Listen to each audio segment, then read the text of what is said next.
So welcome everyone. Thank you for joining. So I'm David Hughes, Director of Strategy here at GRAYBOX. For all you GRAYBOXers out there, you know who I am. GRAYBOX is a digital technology consulting company. For those of you who don't know, we work with clients of all various sizes, and e-commerce is core to a lot of the work that we do here. So my role as Director of Strategy is both design strategy, marketing strategy, and e-commerce strategy.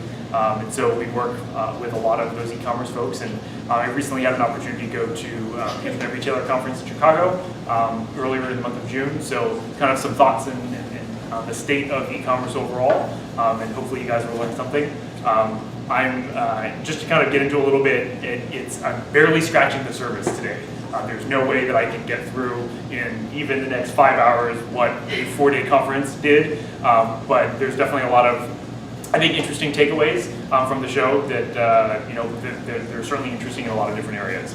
So part of the question is, like, why are we talking about this now? Certainly there's relevancy associated with me having just been to the show, but there's also a narrowing window right now at this time of year in which if you are a merchant online, you actually have an opportunity between now and the month of October of actually making some improvements to your website from an e-commerce perspective before essentially code freeze starts and you can't do anything between then and the end of the calendar year for the holiday time period that a lot of retailers are having. So there's a relevancy there. Also, just a few notes about the show, since a handful of folks have asked. So the Internet Retailer Conference and Exposition takes place in Chicago every year. It's in the month of June, and about 8,000 people show up, so it's a pretty big show, and it's in the same relative size to like eTails, and there's an eTails West and there's an eTails East, as well as shop.org. I'd say the distribution of vendors or technology partners to actual clients or merchants, retailers, was about 75-25. So definitely weighted towards the people who are technology providers or agencies or consulting companies like GRAYBOX who were there. So good networking opportunity from that perspective, but from a client acquisition perspective, it wasn't necessarily an amazing show from that regard. Interestingly, unlike a show like shop.org, which I've always found to be something where a lot of merchants end up networking with a lot of other merchants, I didn't see a whole lot of merchant-to-merchant networking. It was mostly you're there to learn, or you're there to actually make a decision on a technology platform, as opposed to being all chummy with other retailers. Every show has a different vibe, and this was certainly kind of reflective of that. Personally, I would definitely go back, but I would not go back probably next year. I would be very interested in seeing how much things change from year to year. I assume that nobody here has actually been dire Z. I know you haven't, but cool. Okay, so getting into what are we actually talking about? Like I said, only scratching the surface here, but the few categories that I want to focus on. One are overall technology trends. What are people actually focusing on right now in the e-com space?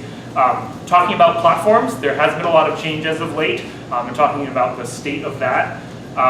Digital marketing, changes that are there, things that you should be focused on. Social e-commerce, there's some interesting developments there that I think were pretty cool to look at. I'm going to touch on Amazon very briefly at the very end, and then I will have some Q&A time carved out, 15-20 minutes at the end. So if you have questions, unless it's like burning down the house, we can wait until the very end. Just a few quotes to get the juices flowing, so to speak.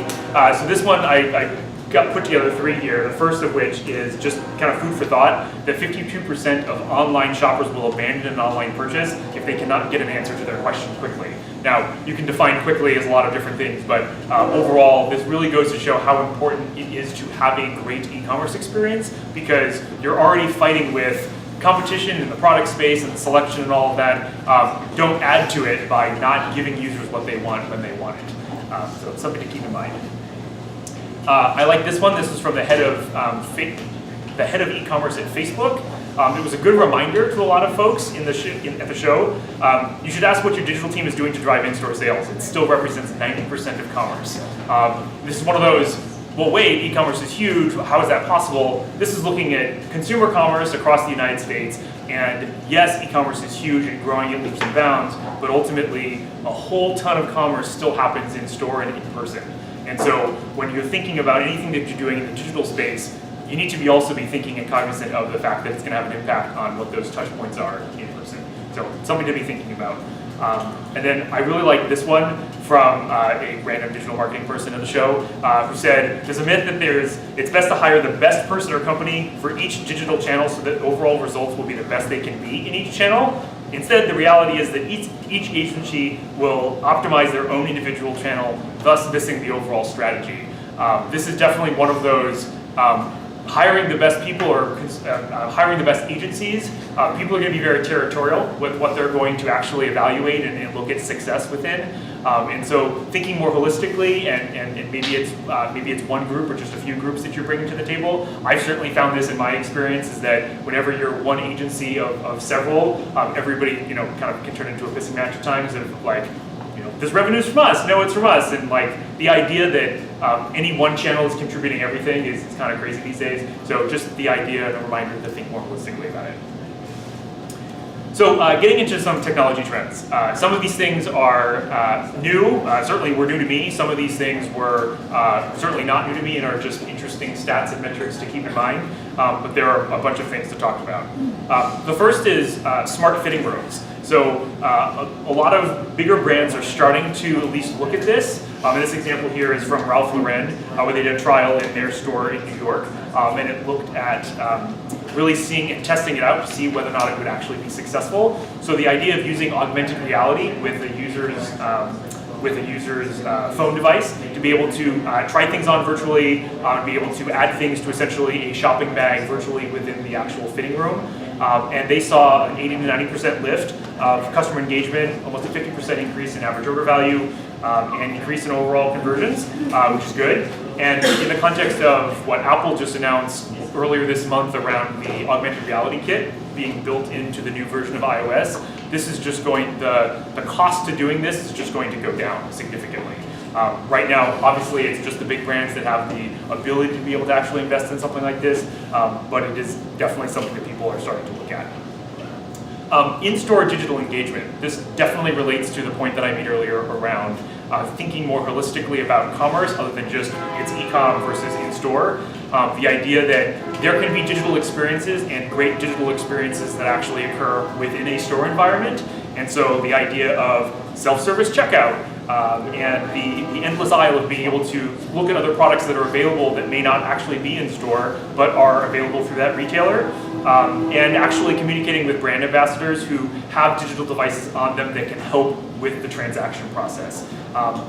It's almost 50% of retailers have something that they've done in this space. Obviously, some more than others.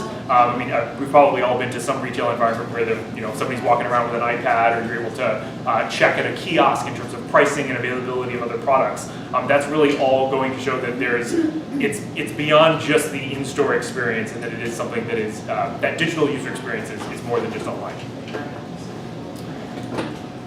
So this is an interesting one, kind of starting with a quote. 59% of millennials would be willing to share their shopping carts with someone in order to get some advice. I mean, this was kind of gets at the idea of data and data sharing. A lot of people talk about not being really willing to share data, and certainly there are large swaths of the population that are just not comfortable with it. But increasingly, and especially the younger demographics, if there's value there, and if there's clear value in sharing that data, if there's relevancy, then they're going to be willing to do it. So obviously this is 60% of millennials, but that population is starting to certainly shop a lot more.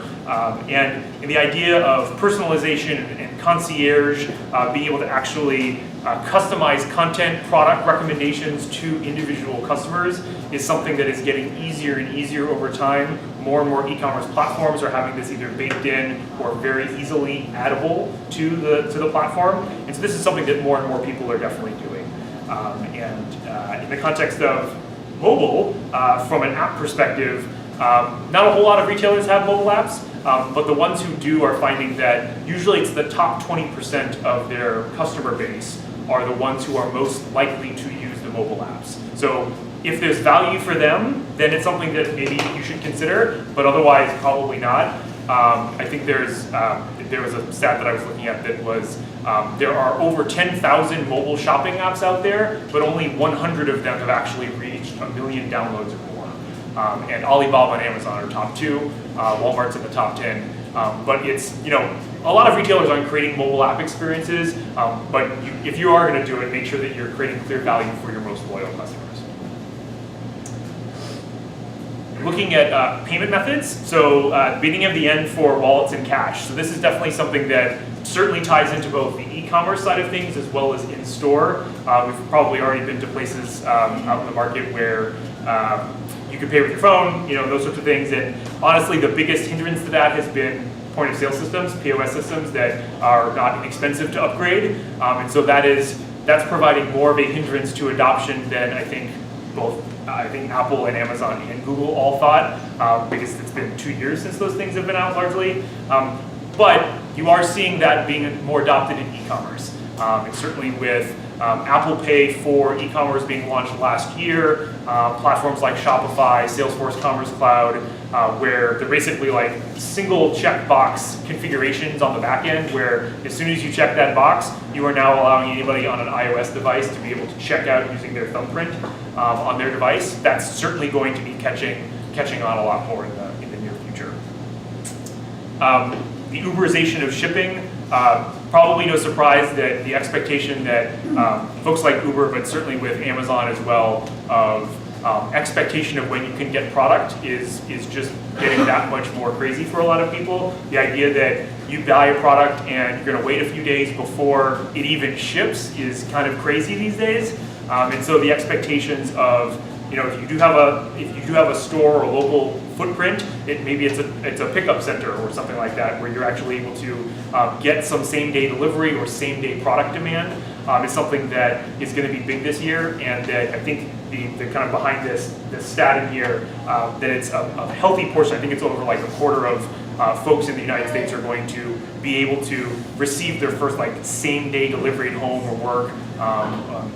Or some sort of drop-off point. So it's coming, and Amazon is certainly making a ton of investments in that space. And even if you're not on Amazon, we'll get to this a little bit later, but even if you're not on Amazon, the expectations that they set as a result of you being able to do that are setting the bar really high for everybody else.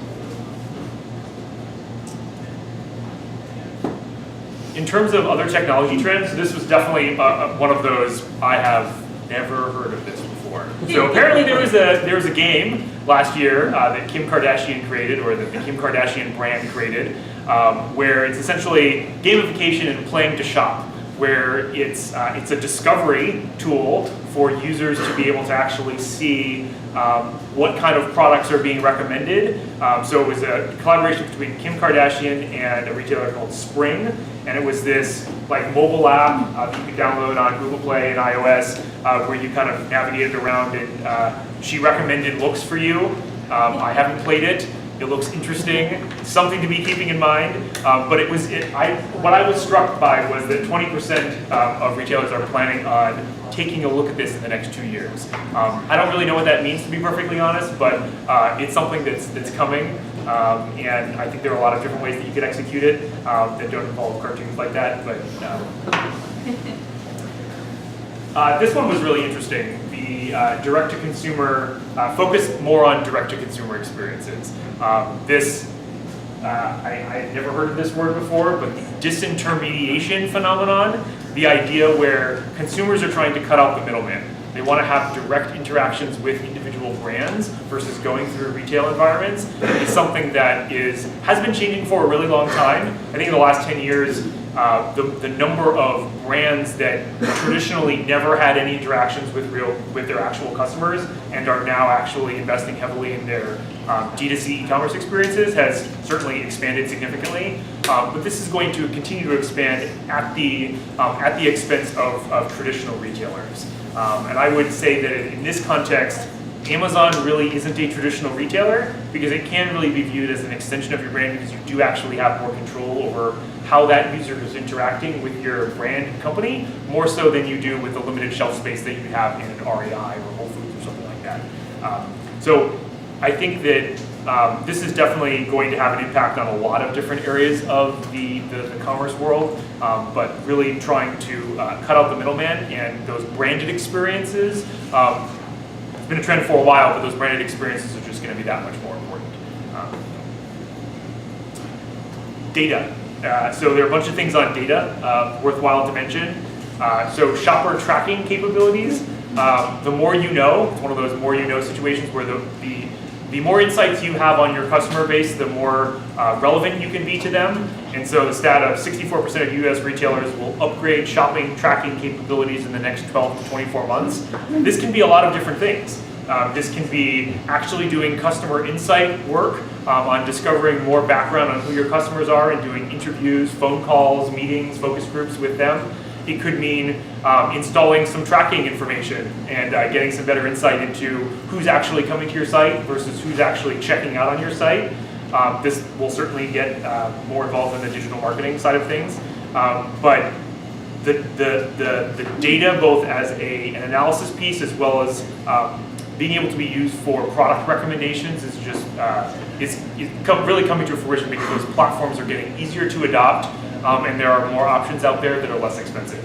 It's no longer something that's just relegated to the Nordstroms of the world who can invest a lot in something like this. So mobile commerce is growing, $400 billion expected by the year 2019. And just as a point of context, Gen Z, which I didn't actually know until a few months ago, is people born in the mid-90s to early 2000s are buying at 2x the rate that Gen Y is in terms of on mobile. I would say that this is something that, yes, it has been growing for a while. It's like one of those no duh, yes, mobile is big. But for at least most of our clients, it still represents a very small percentage of overall revenue, even though it represents a good amount of traffic. We have a few clients where mobile actually is over 50%, but those are the exception rather than the rules.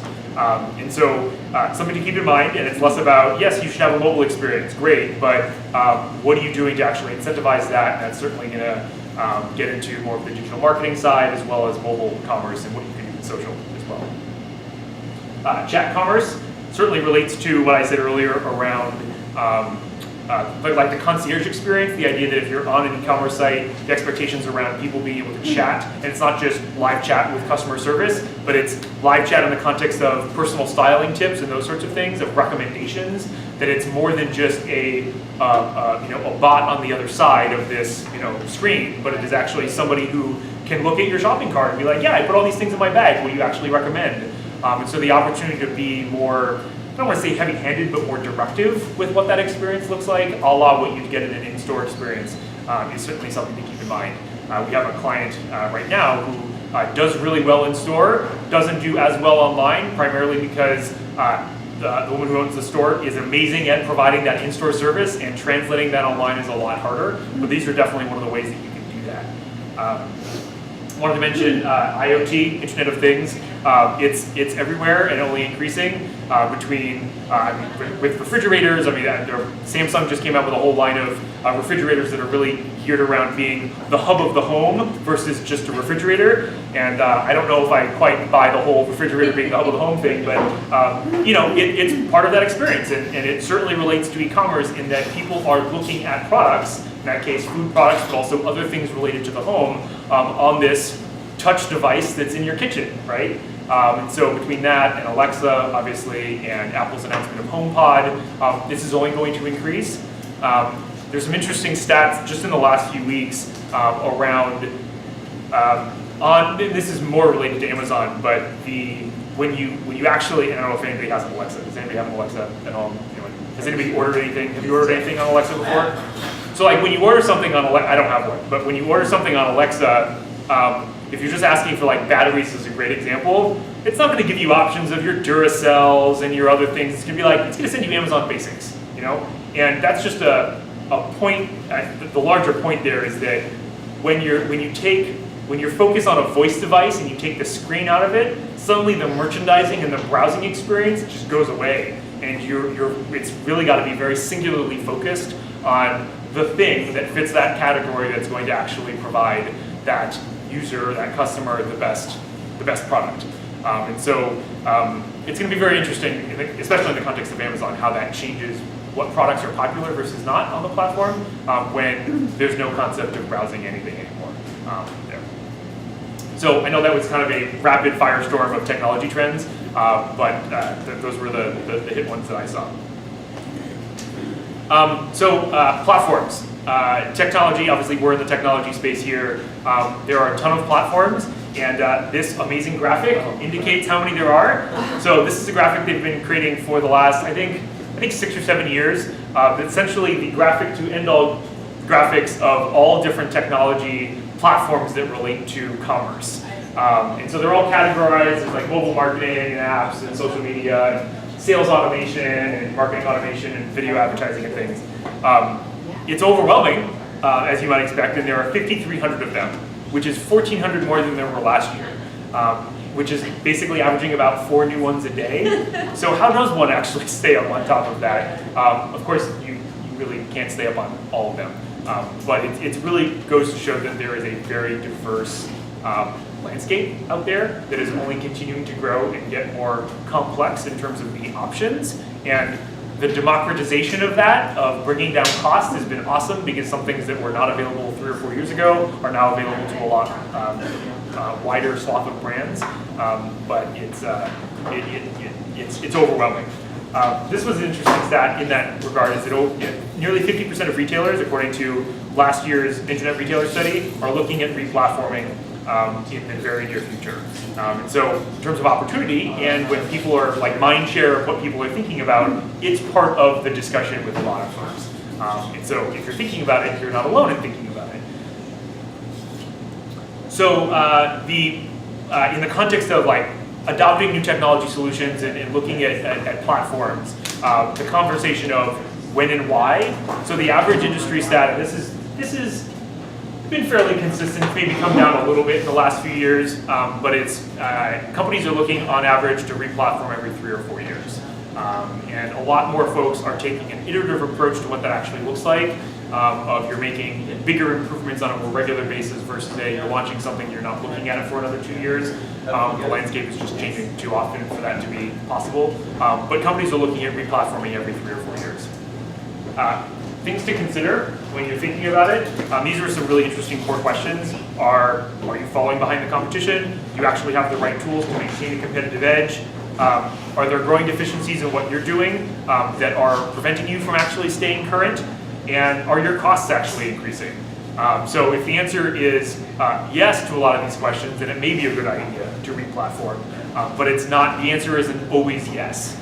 And kind of in that context, looking like purely greenfield or blue sky isn't always the best answer. And you want to look at the current gaps between where you are right now and what a new platform might look like.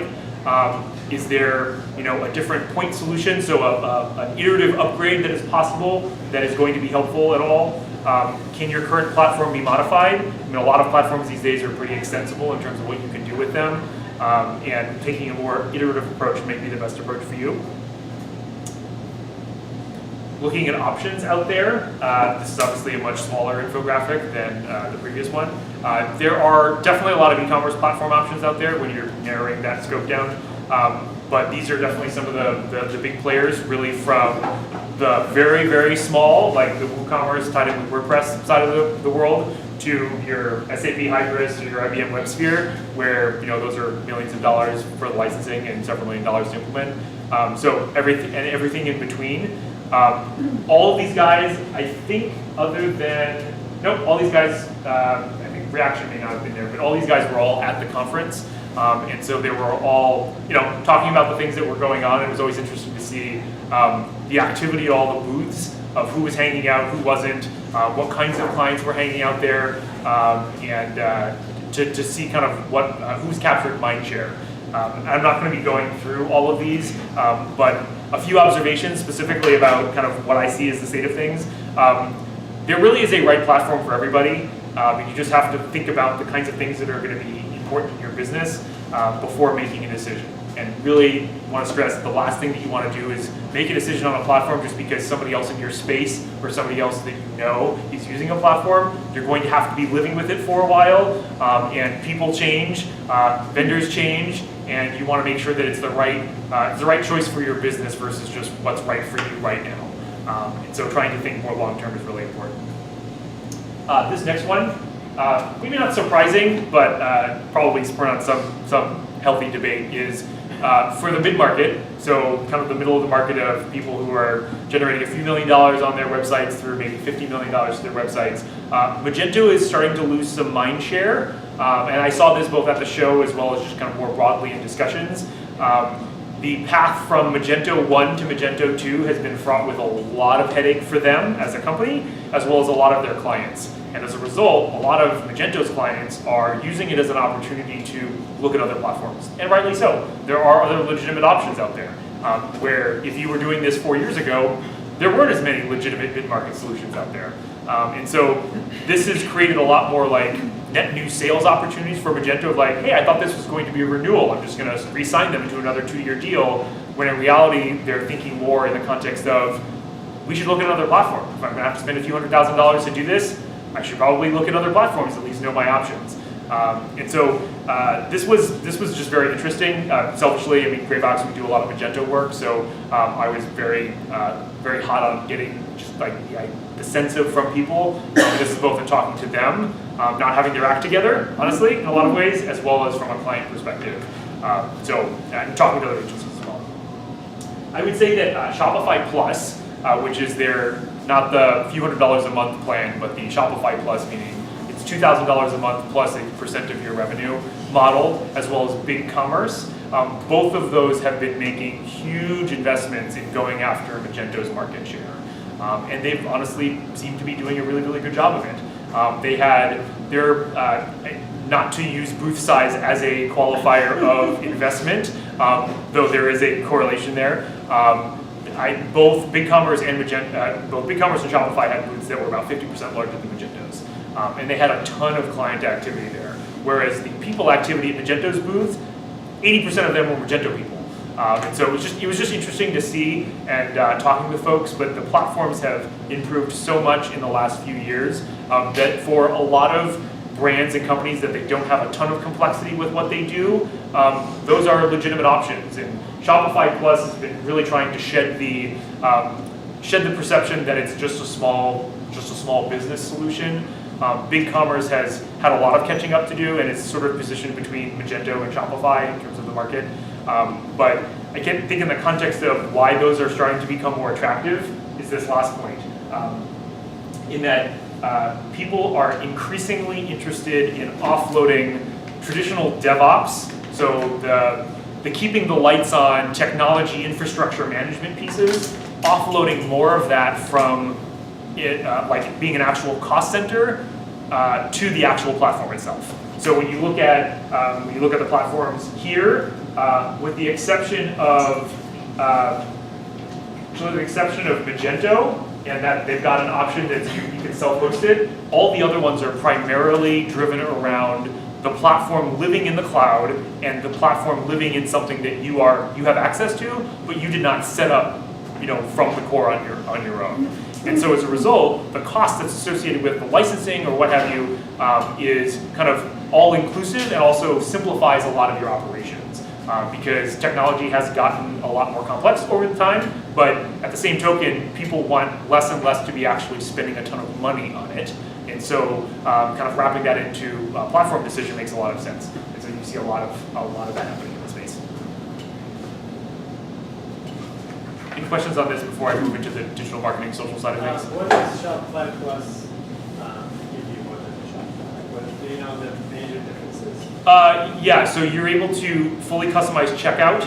So and that's always been a huge delineation with Shopify, is that they've said, this checkout is the one that we've tested across all our tens of thousands of merchants, but that's what you're stuck with. Shopify Plus, you're actually able to edit that and make some changes to it.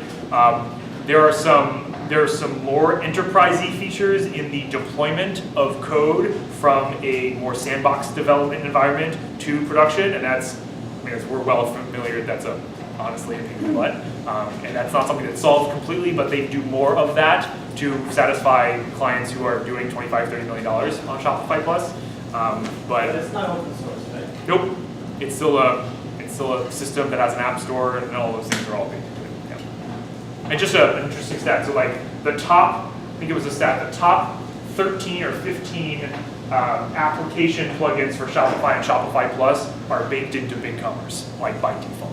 So like just in terms of thinking of where people are making investments, it's definitely people are going after that mid market, and that's where there's a ton of potential for this. Cool. So moving into digital marketing. So put together a hit list of things that really should be doing if you're doing any sort of digital marketing in the e-commerce space. The first one is more of a reminder more than anything else. Don't skip the foundational things. It's really important that you do those things. So like having a mobile optimized site, things like site links. They're not sexy, but they do work. Things like that are really important. And things like A/B testing on your site. I mean, those things have been around for a while, but just because there are sexier other things that people are talking about doesn't mean that you shouldn't do the foundational and fundamental things. So it's more of a reminder than anything else. Consistent brand voice. This is something where as the number of channels and their complexity and the diversity increase, it's very easy to be like, yeah, well, we don't really get a whole lot of revenue from that. We'll stick that one person on that social thing, and it'll happen. You really want to make sure that you have a consistent brand voice across all the touch points that your customers and potential customers are having with your company. Every single touch point is an opportunity to sell them on the brand and sell them something on like why you exist as a company. And if you really, certainly there are always going to be priorities, but you want to make sure that you're keeping in mind that everything is an opportunity to build the brand.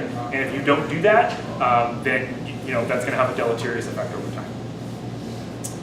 Promotion testing. So this certainly relates to the first one of don't forget the small things or the foundational things. But every industry is different. What promotions might work for you as a in the beauty space may not work for you at all if you sell fabric. Just as an example. And so making sure that you're really cognizant of testing what works for your customers is really important. And focus on the long term versus focus on short term. Obviously, there are always things like, hey, we got to make our quarterly numbers. We're going to add in that extra promotion. There's always a time and a place for those things, but making sure that you're taking the longer view and understanding that that you're really in it for long-term profitability versus short-term gain is more where you should be focusing your attention. And those like poor promotions or promotions that then become what everybody expects all the time can definitely lead to shedding customers. And so you may not see it in 30 days, but you may see it in 6 or 9 months or a year. Using existing customers to find other customers. This gets back to the data thing that I was talking about earlier.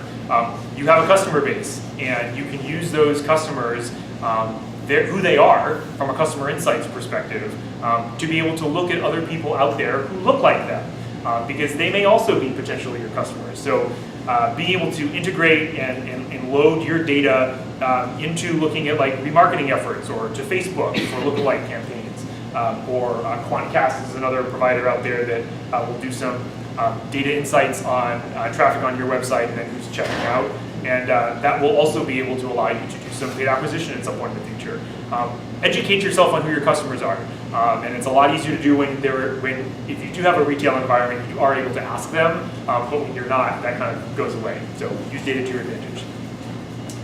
This one is interesting, more in the context of social, but dynamic localized messaging. So the stat is that 75% of people on smartphones are more likely to take action after seeing a location-specific message. So think of it when you're on your phone, for instance, or you're scrolling through your Facebook feed and you're looking at everybody's stuff from the day, you're going to be more apt to see something that is related to the location that you're in versus the location that you're in versus just a generic brand ad. And so be cognizant of that, and of course that doesn't mean that you're going to be taking a municipality by municipality acquisition approach to your advertising, but you may want to pick some markets to go after and actually have some relevant content. Like, just as an example of it being 90 degrees here today in Portland, you can be really relevant with knowing that and picking that out and actually showing that, as opposed to, if you're in, Southern California or Texas or something like that. Smart retargeting. Quick overview of targeting people who have already been to your site so they come back to your site. There have been a lot of increasing options in this space. So things like dynamic retargeting, where you're not just able to remarket to a group of people who have been to the site. You're able to remarket specific products that they specifically looked at and other related products that are related to the products that they looked at. There's a lot of advancement that's happened in the space. you can definitely do that. Social, YouTube, these are all places that obviously people are living, and being more advanced with your retargeting efforts is something you should be doing. Shoppable ad units. This definitely relates to social, but it's a great way to drive traffic to specific product pages and conversions on both desktop and mobile. So this is just an example of Instagram being able to actually have, it's a very small shop now button, but being able to actually have this product, in this case, is something that you can actually shop and then go directly to a brand site to be able to check out and purchase. Something else to consider, leveraging paid media to capture email addresses at appropriate times of the year so that you're able to grow your email file for the purposes of marketing to them in the future. So you could envision doing this in the early fall so that you have an increased email file size heading into the holidays so that you have a larger group of people to market to. Didn't really get into a whole lot of like email marketing things. It didn't have a lot of mind share at the conference, but it's mostly being more personalized and being more advanced with what you're doing versus a batch and blast, the same promotion to everybody. I know everybody does it, we do it sometimes because we have to, but like, yeah, it's wanting to be more granular and more data driven with that approach. And this one was really interesting. It was a good reminder for me is the optimizing CLV, customer lifetime value, and looking long term as to what is going to appeal to your customer base and your most valued customers, and thinking about that when you're actually sending out promotions. So example is if you're liquidating something, don't just send it to everybody, because then the people who are the infrequent purchasers may be like, I'm not going to purchase unless there is a really like 70% off offer. But you could send it out to your most loyal 5% VIPs, and like that's a value add for them. They're going to keep purchasing regardless, and it doesn't really diminish the brand value there. And so this gets back to testing promotions and those sorts of things, but something to be keeping in mind. Social.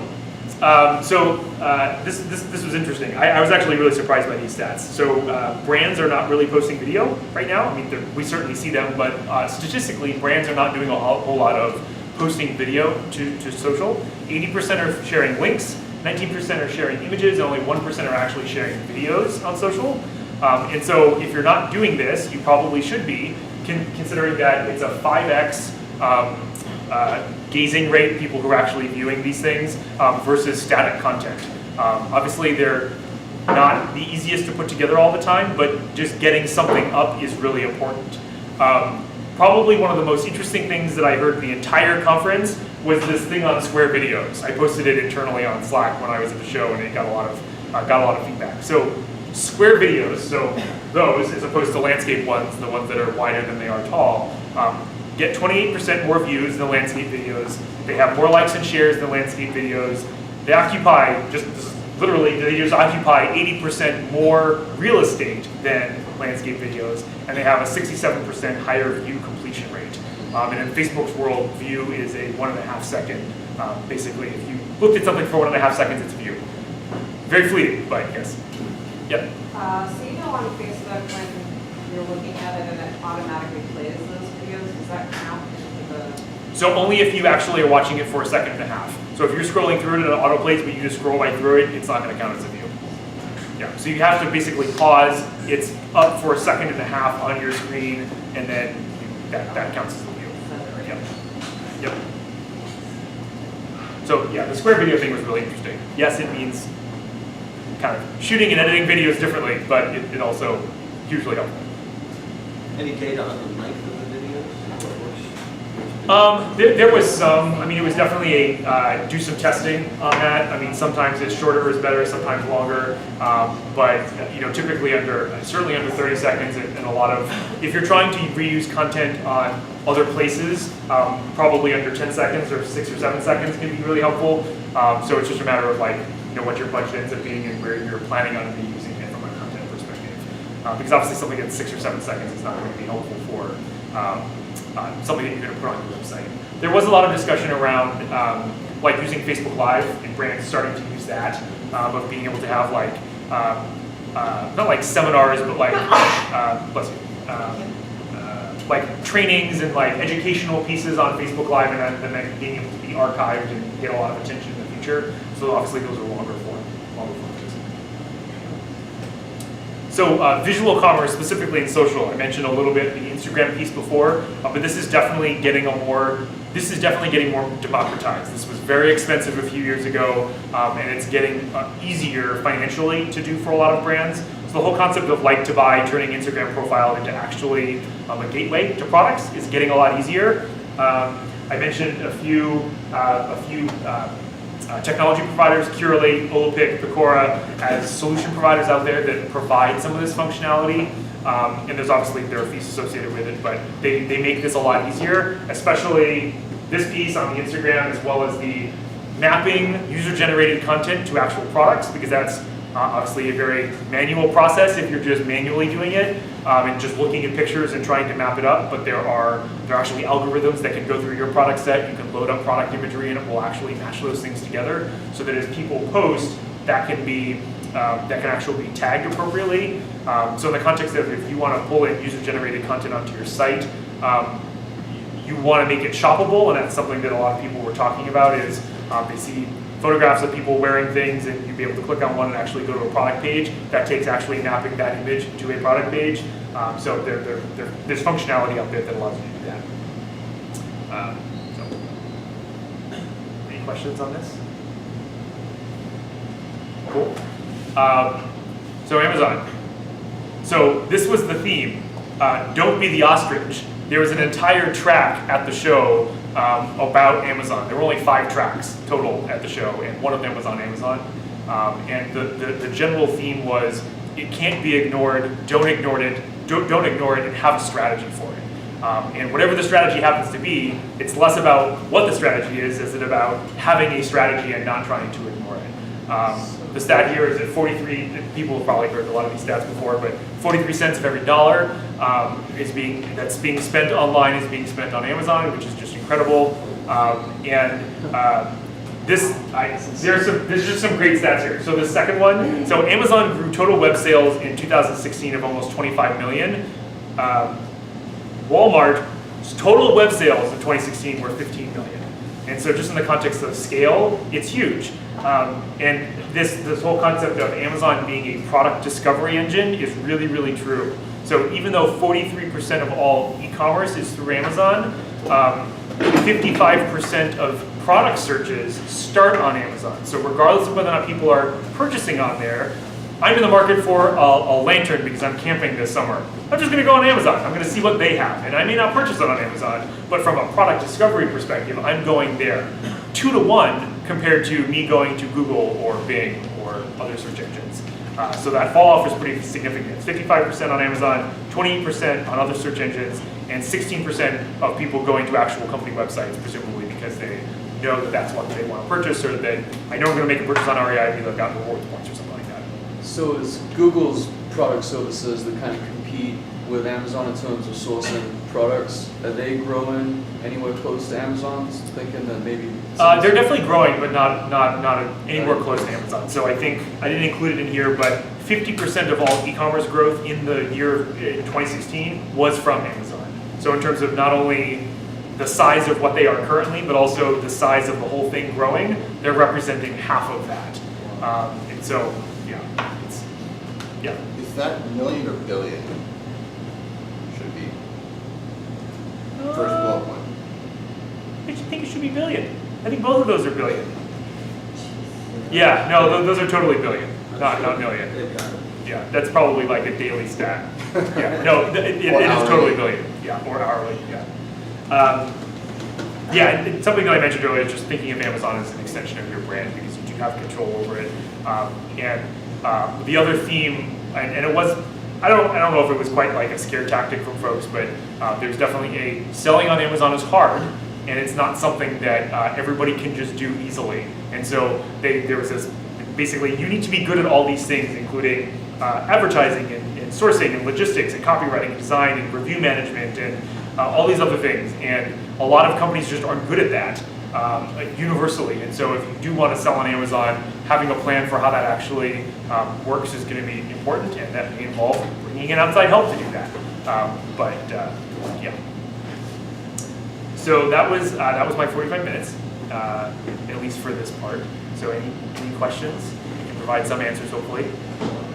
So when you mentioned Gen Z having the most traffic on Amazon, but they don't bring in the most revenue, did I understand So I that think it right? was in the context of they are purchasing on mobile 2 times more than Gen Y. The Gen Y, yeah. Yep. And then so then as Gen Z gets older and has higher incomes and stuff, so Yep. that revenue is expected to trend the same way, but then the revenue will increase. Yeah, absolutely. I mean, I think it really is, the broader point there is that if you have a mobile experience, great, but it's going to start representing a much larger portion of revenue over time. And I think that folks who are, and this is not universally the case, because you have a lot of people who are using mobile devices who are what are called showrooming, where they're either in a store or they're just like viewing something on a mobile device because they got an email, but they have no intent of purchasing because they can just go into a store and buy it if they have a retail location. Or I'm already in a retail location, I'm like, I'm gonna go check it out somewhere else, or is it cheaper online, that sort of thing. So there's always those methods kind of baked into that.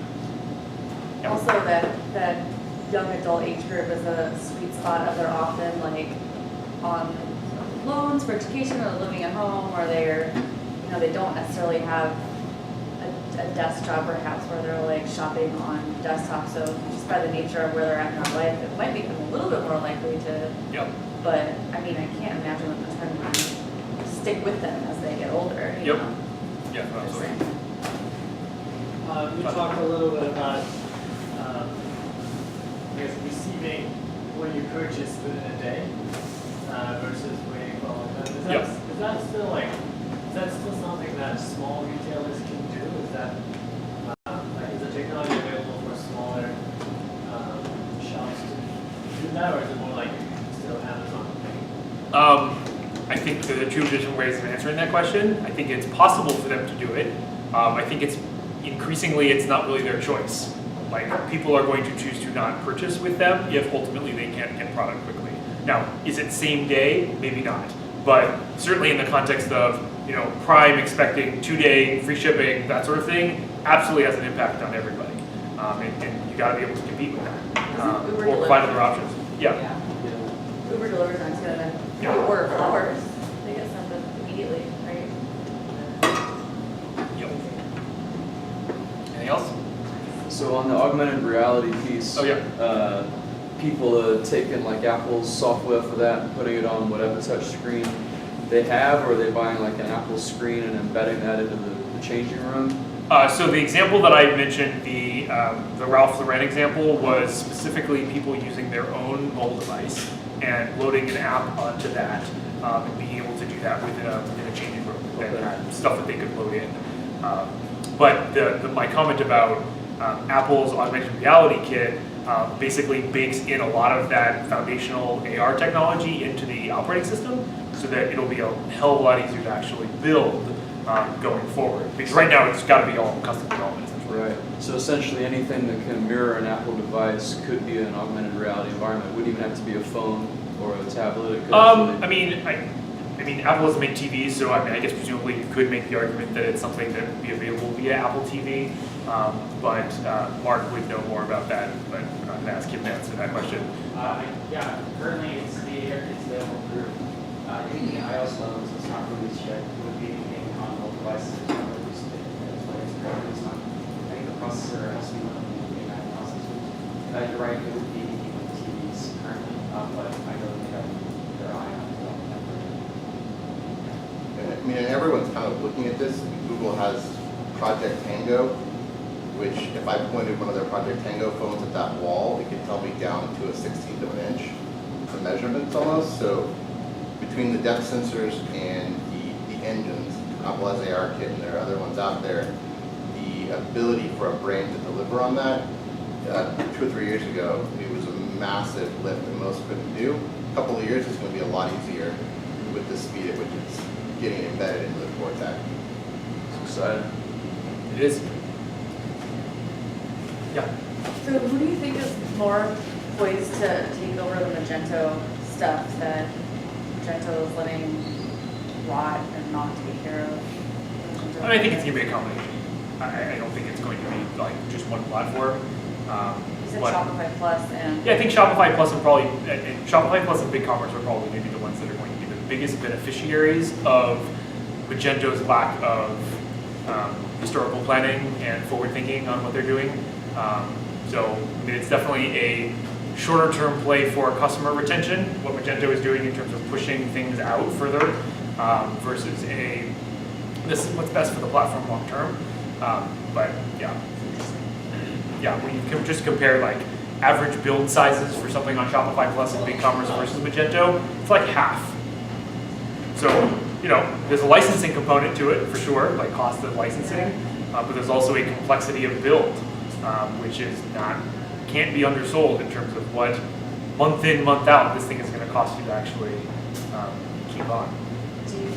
Just out of curiosity, do you think that it's better to go after people who are on Magento as like a consultant and say, thinking of getting off Magento or thinking of moving to Magento too? Based on the conversation that you heard at the expo. I mean, it's both. Because there are going to be some companies that like Shopify and BigCommerce are just never going to be options for. Because either they've already invested so much in the infrastructure around their Magento environment that it's not a one-to-one. Like a big inventory or custom filtering. It's more like integrations or just like institutional knowledge of using the platform. Like you've already trained half dozen people on using this thing and they're using it every single day, and there's a human cost to it as well. Yes, all of those things are possible. Yeah. Cool. Well, thank you, everybody. Hopefully this was helpful. Thank you. David, Yes. what did that last slide say about Amazon versus Walmart? It was total. Amazon grew web sales by $25 billion last year. Walmart's total web sales last year were $15 billion. So crazy. Growing faster than Walmart even existed. Thanks, man. Nice to meet you, Rich. Nice to meet you. I did some math. I looked it up. That stat is right. Amazon grew by 24 whatever Yeah, million. right. B, not M. Right. B. It's just hard to even make No, that much and money not trying to science. like. Oh, it was just M. Whereas Walmart only grew their online business by 1.4%. Wow. Amazon did like exponentially more than that. So it's like such a huge. And Walmart's revenue is higher though, and that's because groceries and insulin sales that are sold. So if you want to compare apples to apples, Amazon was 24 point something million growth. Walmart was 1.645 million in growth. So That's crazy. That's like, that's this. Wow. That is crazy. They're second. Cable. Oh, yeah. It's gonna be interesting to see what happens with the Whole Foods pushes. Oh, yeah. We're probably gonna be seeing like competition with HelloFresh and Share that article with you Right. about Oh, yeah, I think so. Because Amazon's Walmart Make a meal kit. so- pushing its Yeah. supplies off the US. That's really good. Yes, you did. Yeah. Yeah, it's super cool. Yeah, I think my comment was like, good luck with that. Because I mean, Yeah. Everyone else. well, you mentioned the Zoomies example of like Yeah. they didn't want to be on there because they were technically a competitor. It's interesting with